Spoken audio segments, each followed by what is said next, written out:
புதன்கிழமை ஈவினிங் பார்த்திங்கன்னா ஒரு 2 நாள் மழை இல்லாமல் இருந்துச்சு. திரும்பியும் மழை வந்து நல்லா பெய்யறக்க ஆரம்பிச்சிருச்சு. சரி சூடாக ஏதாவது ஸ்நாக்ஸ் சாப்பிட்டா நல்லா இருக்குமே அப்படின்னு சொல்லிட்டு சரி வீட்டில் வந்து ஃப்ரெஞ்ச் ஃப்ரைஸ் இருந்துச்சு. சரி போடலாமே அப்படின்னு சொல்லி போட்டுட்டு இருந்தேன். மழைக்கு சூடாக சாப்பிட உங்களுக்கு பிடிக்குமான்னு சொல்லுங்கள். அம்மா வீட்டில் இருந்தால் அம்மாவை தான் செய்ய சொல்லலாம். இப்போ வந்து நம்மளே தான் செஞ்சு சாப்பிட்ற மாதிரி இருக்குது. சரி அப்படியே ஒரு ஸ்ட்ராங்காக ஒரு காஃபி போட்டு ஃப்ரெஞ்ச் ஃப்ரைஸ் சாப்பிடலாமே அப்படின்னு சொல்லிட்டு ஸ்நாக்ஸ் எல்லாம் ரெடி பண்ணி சாப்பிட்டு இருந்தேன். ஹஸ்பண்ட் வந்து ஆஃபீஸ்லேருந்து வரல, அதுக்குள்ளே நாங்களாம் சாப்பிட்டோம்.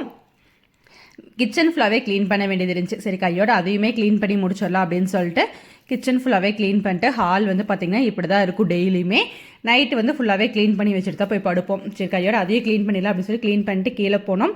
ஹஸ்பண்டும் கரெக்டாக ஆஃபீஸ்லேருந்து வந்துட்டாங்க. மேகமூட்டை வந்து பார்த்திங்கன்னா நல்லா மழை வர மாதிரி இருந்துச்சு. சரின்னு சொல்லிட்டு எனக்கு வேறு ஏதாவது சாப்பிடணும்னு தோணுச்சுன்னு சொல்லிட்டு குட்டீஸ்க்கு ஹஸ்பண்ட்க்கு உப்புமா ரெடி பண்ணிட்டு எனக்கு மட்டும் எக் ரைஸ் வந்து பார்த்திங்கன்னா வாங்கிட்டு வர சொல்லிட்டேன். எனக்கு இந்த எக் ரைஸ் வந்து பார்த்திங்கன்னா ரொம்ப பிடிக்கும். நல்லா காரமாக இருக்கும், மழைக்கு சூப்பராக இருக்குமே அப்படின்னு சொல்லிட்டு சூப்பராக நைட் டின்னர் முடிச்சாச்சு. தேங்க்யூ ஃபார் வாட்சிங்.